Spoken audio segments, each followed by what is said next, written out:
is the Phylanice Nashe Experience podcast.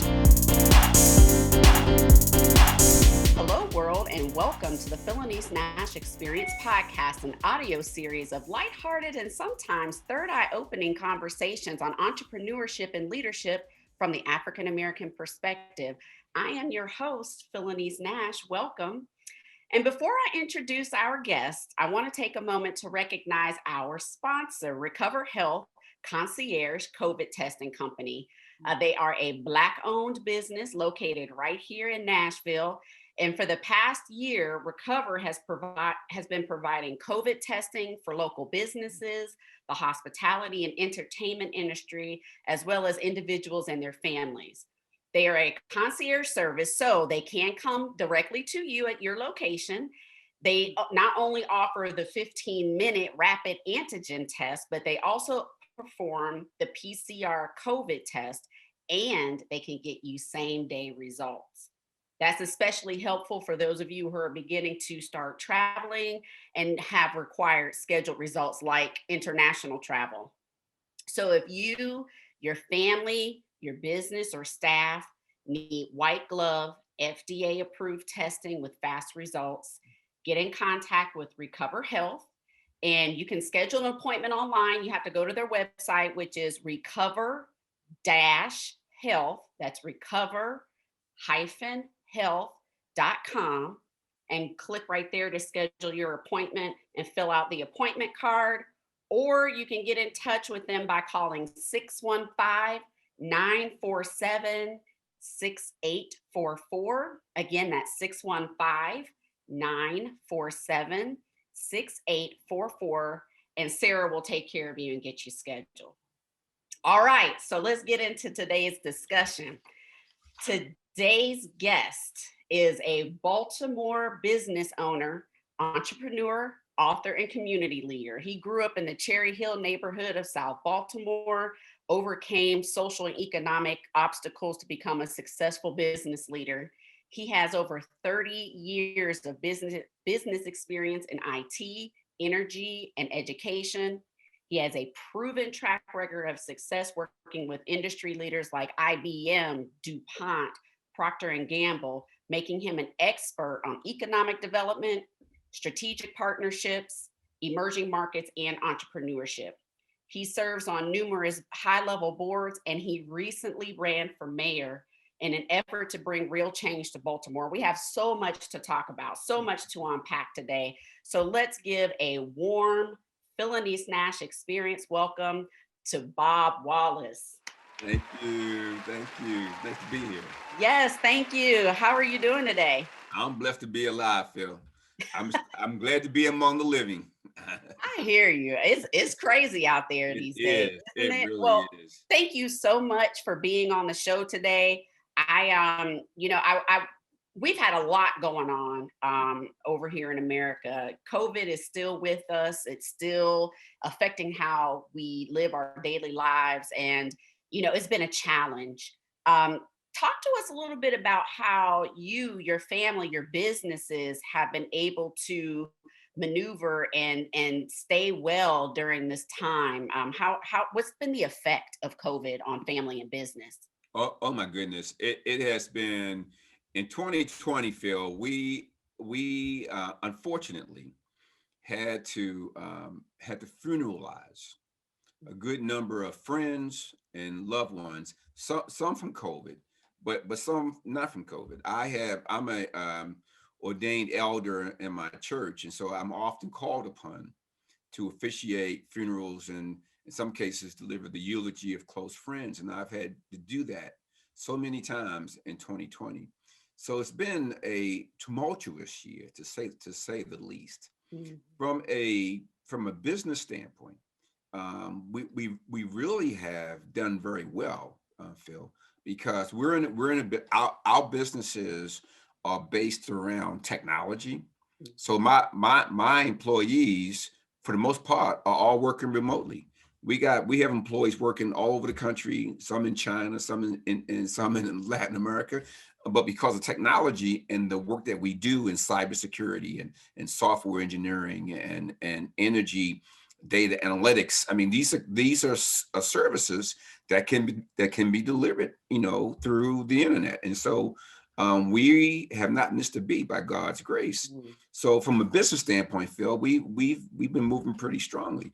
As you mentioned, I ran for mayor last year for Baltimore in 2020. And Phil, I couldn't have picked a more challenging time to run Right. for mayor of Baltimore. I mean, to run for mayor in the midst of a pandemic, to run as an independent in a city that is a Democratic city, is 10-1 Democrat to Republican, and no independents. So for me to run as an independent, to be the first candidate in Baltimore's history to make it on the ballot as an independent, to raise the money that I raised, to put the fight that we did, we changed the political dynamics of Baltimore City. It will never be the same. So if there are other independent minded leaders who want to follow the independent path, I've created a pathway for them that people know can work and that makes sense. And so it's been a really interesting journey. But I would say, Phil, in general, we know that in crisis, there's always opportunity. Right. So our business model really has shifted not only from the platform of being able to work remotely, but now we're mapping services to the new post-COVID environment, right? Right. And so it really is a good and bad situation for us. Yeah. Well, thank you for sharing that because everyone's experience has been all over the board. True. But I do believe that there has been some commonality when people have spoken about being able to work remotely and involve technology in that shift. Absolutely. So Absolutely. so speaking of technology, let's talk a little bit about your origin story and your background and how your upbringing. I know you have a rags to riches story that I want my listeners to hear, and eventually how you got into IT and cybersecurity and energy, and then wanting to become mayor.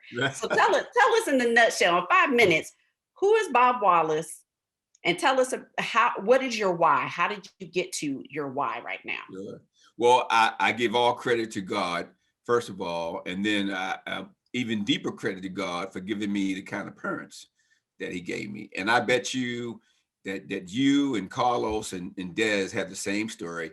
That you have parents. In my case, had my parents have passed, but for them to raise 5 boys in the projects of South Baltimore in a violent environment, drug infested environment, dysfunctional environment, to raise 5 boys and have 5 of those boys go on to be successful, that is a major accomplishment for any parent. And so my mother and father, my mother, I mean, mentioning you, my mother was a janitor. She started out as a janitor, Mm. cleaning the schools in Baltimore City. My dad was a laborer, and he would take various labor jobs to kind of make ends meet. My older brothers all became career military men, so they all went to Vietnam. I just missed Vietnam, but they all went to Vietnam, and they stayed in the war. They became career soldiers and had distinguished careers in the military. And so they and they're right. I was the first child to go to college. And I went to college because my dad made me go, right? Because I was ready to go to follow my big brothers into the war. You know what I mean? I wanted to be a soldier like them. And my dad said, no. He said, no, you're going to college. And so he sent me to the special high school field in Baltimore that is that was created for young people who are gifted in math and science. So probably like you guys, I mean, I was always good in school, right? I mean, I was a knucklehead still, but I was a good student, right? And so I always got good grades. And so back in old days, they had what they call enrichment track. Mhm. So if you were a smart kid, you would put on the enrichment track. Now I'm not sure they have that any longer, but back in the old days they did, right? So I was put on the enrichment track. Although I was still a knucklehead, I was on the enrichment track because I always did well in school. And so I think my dad realized that, and so he began to track me. Him and Mama began to track me into a college path versus a military path. So dad made me go to this school called Baltimore Polytechnic Institute, right? It's an all boys school. It was known to be a school for, like, chumps, right? I mean, you were a nerd. You see, if you were a nerd, you went to Poly, right? You So were bookworm. yeah, right. You're bookworm, right? So that didn't fit who I thought I was, right? Because I was hanging with the guys, right? But my dad made me go to Poly. And I tell you, Phil, it's one of the best things could have happened to me. I've been blessed with great mentors. Start with mom and daddy and grandmama and granddad. I mean, just great men and women of character and vision. And my daddy made me go to that school, and I went. So it's an all boys school, and they're kind of known to be nerds and all that. But I really got my roots there. And I'll tell you a fascinating story, Phil, while I was there in that school, because prior to high school, I had gone to school with all Black kids from the projects. So from kindergarten to ninth grade, all Black kids, all from the projects, and all Black female teachers. That was my world, right? So now I'm in high school, and then begin integration. So now I'm in a majority white school, majority white professors, and majority white men professors. So I'm flipped from day to night. I mean, it's like, whoa, what is this, right? Yeah, And yeah. so I had to really, my dad worked with me to make that transition. But I'll tell you a fascinating story, Phil. So my junior year at this school, I got approached by two of my professors, two white men, Mr. Knighting and Mr. Sanford, Polish American and Jewish American, right? And they pulled me aside, Phil, and they said, Wallace, we need to talk to you. So I'm thinking, Phil, I'm in trouble, right? Or what did I Right. do wrong, right? So they pull me up and they say, we've been talking about you.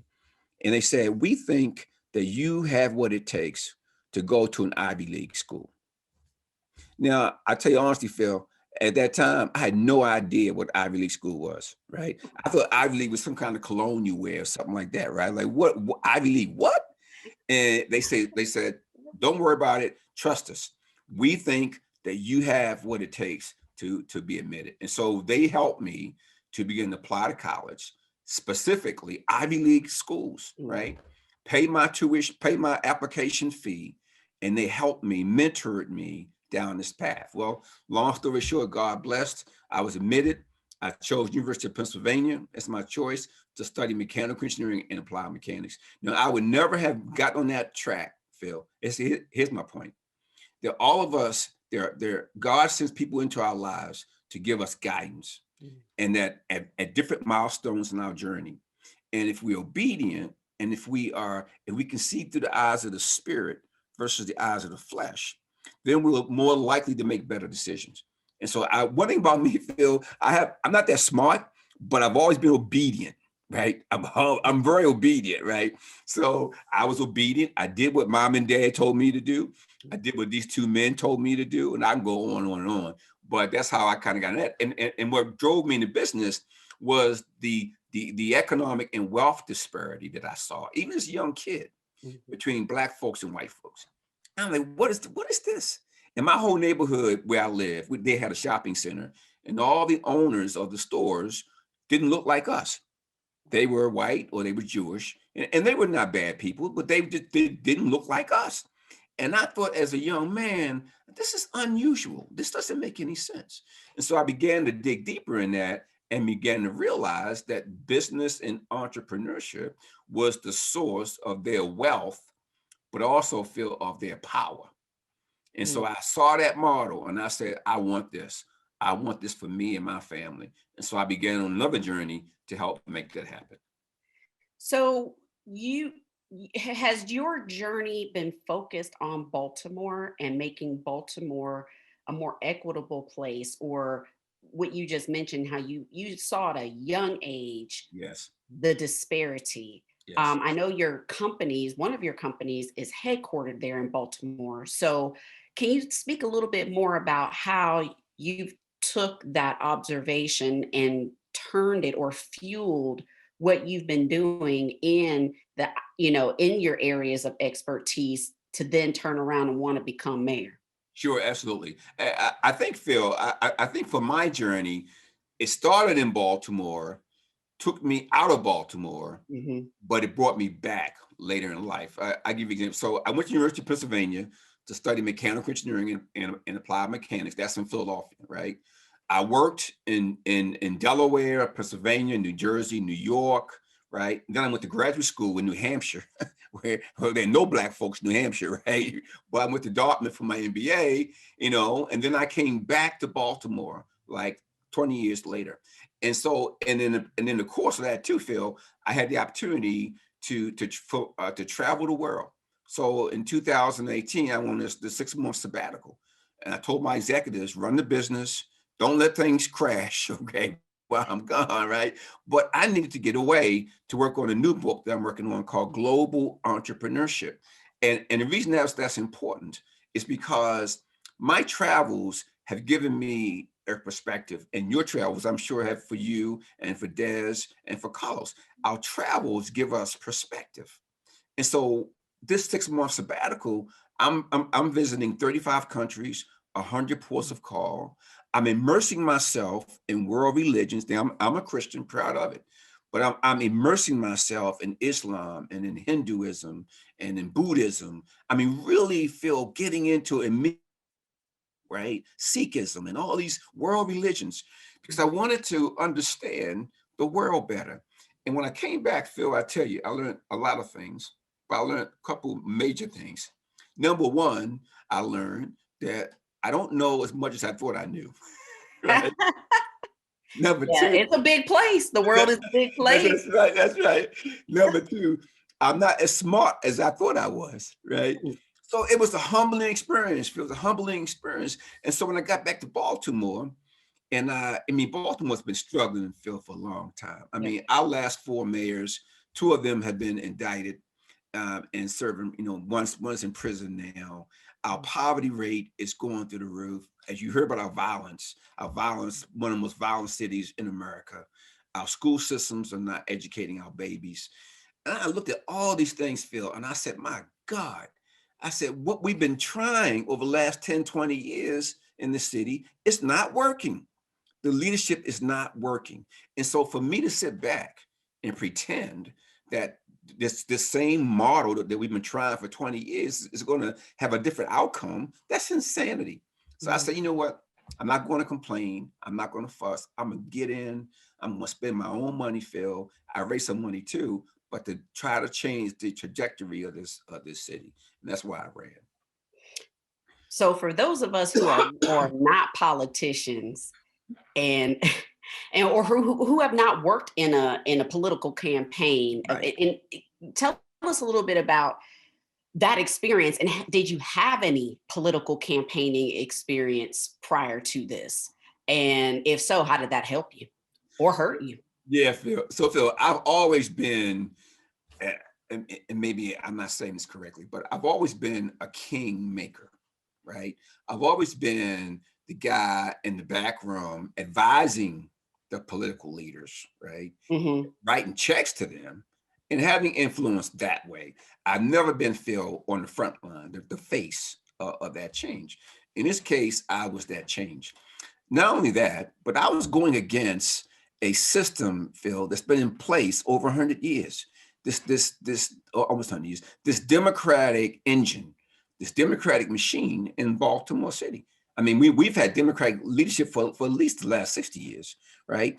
And political, dynamics there. So here I come, business person, independent, not Democrat or Republican, because I feel the Democratic Party takes us for granted. And Yeah. I feel the Republican Party ignores us. And so I'm like, I'm not playing that game. I'm coming in as an independent.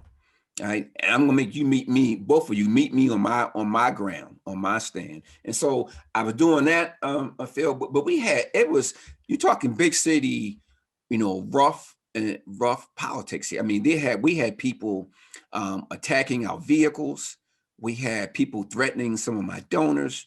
We had all kinds of threats and all. I mean, not in a dramatic way, but I mean, but it was But rough. it was enough. Yeah, it Yeah, was it was enough. enough. It was enough. It was rough, right? Now, thank God, I was raised in the project. So, so one of the things I always tell people, people who are raised in poverty and a tough environment, even though they get educated or educated, right, and make a little money, they still got that seed that seed of, okay, I can go toe to toe if I need to. And so thank God we had that, that toughness, that grit, right? Mhm. To fight through it. But I'm saying, Phil, it was a tough environment. They threaten your business. People, we do business with the city on the technology side. Some people were threatening that we won't do business again in the city and all that.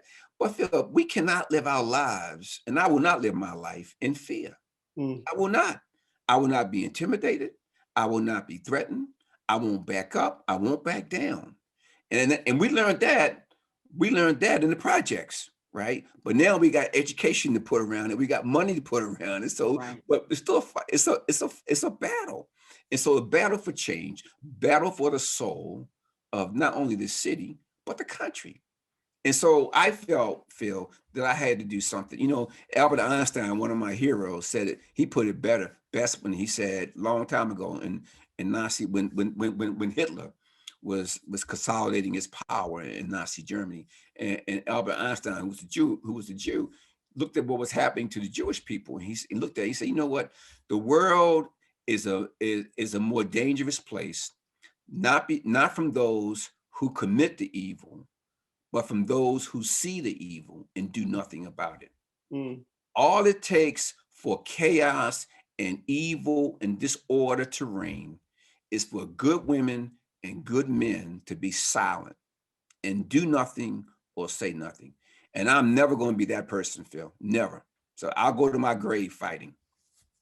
How was this journey with the family?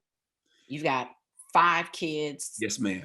and you are married to a wonderful lady. I am. Yes, ma'am. And and you talked about how difficult this was for you. Yes. What can you briefly tell us a little bit about how the family weathered through this? Yeah, Phil, that's a great question. My wife, she is a gem. My wife, see, my kids are blessed. They have their mother's good looks and her intelligence, right? Praise the Lord. I pay the bills, but they got her good looks and her intelligence. My wife we met at University of Pennsylvania. This woman is like you, Phil. She's brilliant. She studied biomedical engineering, got an engineering degree, worked at Procter and Gamble for over 20 years, was a star there. I mean, at DuPont. I mean, she really is, Phil. She's a brilliant person. And she's a wonderful wife of 43 years, right? And an outstanding mother. So we have 5 kids and 9 grandkids. But the thing about my wife that's different from me, Phil, I don't mind being in the limelight. I don't mind being out front and taking the arrows. My wife is just the opposite. She's private. Mm. She doesn't brag about herself. All the great things she's done, you never know it from talking to her. She is the salt of the earth. And she does not like us being, as a family, being in the limelight and being attacked. And we knew that running for a mayor, that we'd be under attack. And because of our relationship that we've had, she knows that when I feel I have to do something that is God given, that she, being a wonderful wife, she'll come up beside me and she say, you know what, I may be uncomfortable with this, but if this is important to you and something God told you to do, then we're going to go as a team. So she went with me as a team, Phil, even though it's contrary, different from the kind of makeup that she is. Then my kids, they've been amazing. I mean, I have kids, I got like 4 engineering kids, one's in medicine, they're all over the world, and they all came to Baltimore to help me with this campaign. And it's incredible. And my kids feel, not because they're my kids really are No impressive. bias. There's no bias. I mean, No bias. No, no. these guys are impressive. I mean, we're at a point in our life where our kids consult me and my wife. You know what I'm saying? Usually parents consulting the kids, right? But at some point that flips if you got great kids and they begin to consult you. And how old are they? So my You have oldest 4 is boys and a girl, right? 4 boys and a girl. So my oldest is 42. So 4 boys are older, and the girl is the youngest and the baby. So 42, and my baby is 26. The girl's 26. And then we have 9 grandkids, right? My oldest grandchild is a rising junior in college. So, God's been good, but Yes. my wife, I give her the credit, Phil. I really do. She's amazing. When you meet her, you're gonna say, yeah, I know why. I Yeah. know why I said that. Like, I need to interview you. Yeah, right. That's right. meaning for you.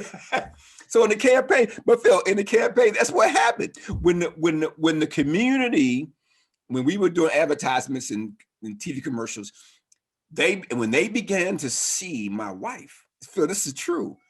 They wanted more of my wife, right? Mm. Forget Bob Wallace. I want to hear about Carolyn. Right, The right. story is so compelling, and she's such a wonderful, beautiful person. They're like, we want to know more about this woman. And so near the end of the campaign, it's true, this is true, Phil. The commercials began to be more about her than about Mm. me. The woman behind the man, Yes, right? ma'am. Yes, ma'am. Yes, ma'am. Mm. So we're getting close to the end of our show, and I wanted to just ask you if you had one nugget or gem at this moment that you want to share with my audience and other people out there, what is that one nugget or gem that you would like to share with them? Can I give you three quick ones? A, Absolutely. B, and C, right? A, Number B, and one C. is humility. Humility. Learn to be humble in all that you do. Because when you humble yourself and have a spirit of humility, you will open your mind and your spirit up to more help than if you don't do that. That's first. That's number one. Number two, Phil, I would say learn the art of building alliances and partnerships. There's a reason why my fourth book I wrote is on strategic partnerships and alliances and how to create them.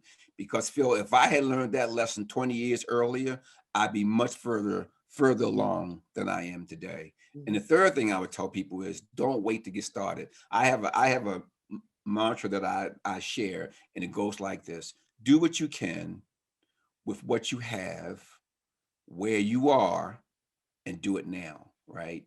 Because the reason I say that, Phil, we always say, well, if I had this, I could do this. If I had more time, if I had more money, if I had more this and that. And I say, no, no, no, no, no, no. You're missing the point. You got to do what you can with what you have, where you are, and do it now. And if your listeners do those four things, Phil, they'll get traction. And the more traction you get, the greater traction you're going to get by just starting. You got to start and you got to do. And you got to get bloody. You got to get beat up. You got to become disappointed. You got to, it's an old saying. The old folks used to say, Phil, maybe your grandparents told you this too. They said, well, honey, because grandma call you honey. She said, Right. well, honey, Baby. well, baby, yeah, for baby, well, baby, if the mountain was smooth, you couldn't climb it. In other words, the rough side of the mountain, I'm going up the rough side of the mountain, but if the mountain was smooth, baby, you couldn't climb it. So those rough edges, those rough points, that's what allows us to grow and to be strong. That's why African Americans are so powerful in my mind and so resilient. No other people in this country, and maybe even the world, I don't know, Phil, but I know this country, no other people have suffered and struggled and to fight for basic human dignity than African Americans. But look at us today. Yeah, we have challenges, we got issues, but look at us today. We're still going, we're still strong after 400 years of hell.